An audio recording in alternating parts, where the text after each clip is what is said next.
We Brits were once famously described as a nation of shopkeepers, but now it seems we've become a nation of shoppers. Online shoppers.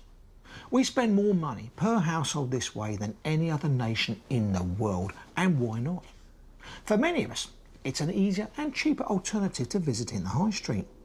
But if you visit an online shop run by a gang of fakers, you could end up with a lot more than you bargained for.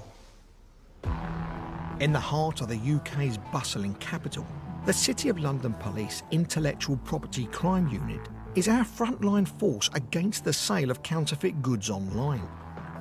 According to DC Wiseman Jacobs, there's certainly no shortage of fake online shops.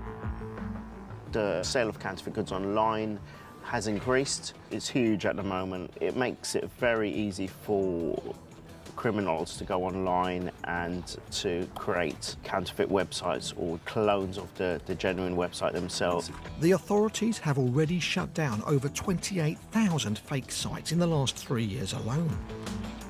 But new ones are popping up all the time. Wiseman has hundreds of suspect sites under investigation right now. The sites that we look at are extremely convincing. I've got several that we suspect to be selling counterfeit goods. We've got one which is purporting to be a large sports brand. It seems like they've ripped off the genuine pictures from the original site, which again allow the consumer in the back of their minds to believe that it's a real site. But sadly, getting fooled into buying fake goods is just the start. The criminals behind the fake websites are now doing something far more sinister. We've realised that they are trying to embed malicious software into criminals that create these fake websites will prey on vulnerabilities on the consumer's computers and will try and access their computer and take it over. Once inside your computer, these viruses can harvest your personal and banking details in order to steal your money. These details can be picked up by the virus and the malicious software, and all your details can then be passed on to the criminals. And this is all from purchasing on a fake site. And it's happening right now.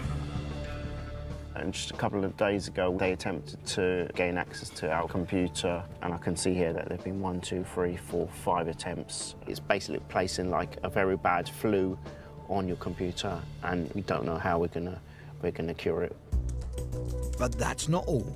Some fraudsters have gone a step further, and rather than just steal our money, they're now unwittingly recruiting us into the counterfeit enterprise. After making a purchase from a fake online shop, fraudsters are stealing our names, addresses and card details to set up more dodgy websites in our names.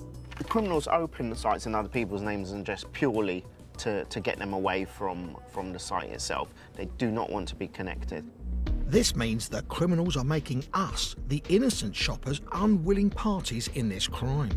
A lot of individuals who had purchased items online were now being linked to fake websites, and they did not even have a clue. They did not have any knowledge, did not have any link to these sites. The only way they found out was when they had a letter sent through their door from either a law enforcement agency or a company saying you're selling fake items. Initially, people's reactions are shock and disbelief. It could easily be you or me. Navigate onto the website you think is genuine, purchase some goods, and they've got you. The most amount of fake websites I've seen that have been created in a person's name is over 500, and that's just in the United Kingdom. Just how easy is it to get fooled by a fake website? And how easy is it for fraudsters to drag us into their criminal network? It's mid-morning at the University of Gloucester.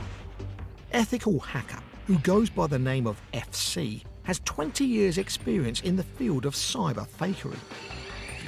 In just 1 hour, he's built a fake online shop, just like the ones used right now by criminals to hoodwink you and me.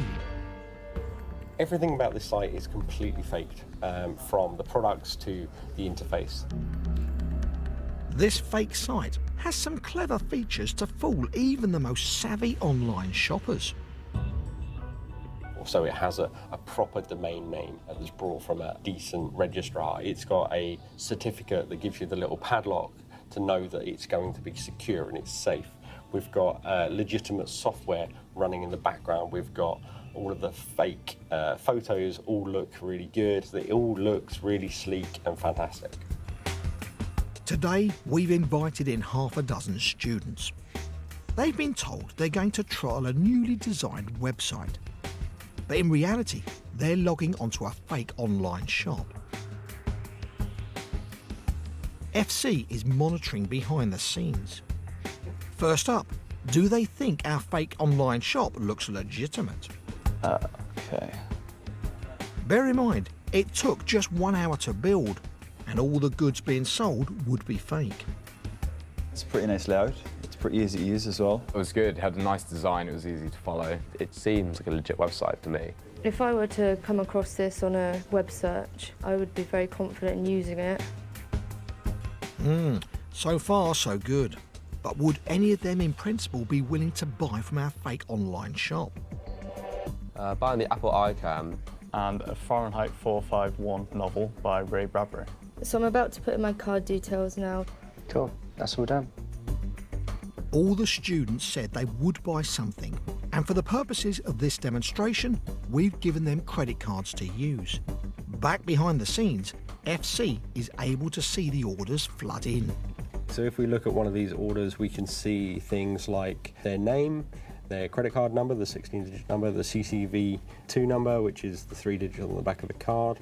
We can see the expiry date, expiry year, so all of the details that you'd need to use that credit card. On this screen, we can see their home address, their telephone number, their email address, their name, and yeah, we've got everything we now need to create yet another fake website like this. Legitimate websites will use this data correctly, but that's not the case with the fake ones. If I was a criminal, I could create tens of thousands of these fake sites in 24 hours.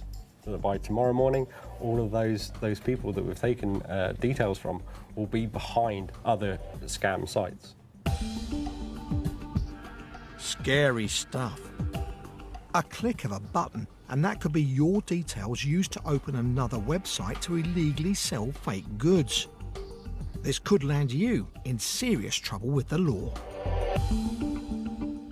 It's scary that it can be done so well. It's definitely concerning that people are using other people's details. There's nothing which really would make me think that's fake. Like, it looks genuine. It just goes to show that you need to make sure that when you're purchasing from these websites, you need to know and be very familiar with the branding, because otherwise you never know what you're purchasing. It may have come as a shock to the students, but for FC, this is the reality of the online world we now live in. It's not surprising at all that people were fooled by this, because this is what websites are built on. All that is fake is who is running it.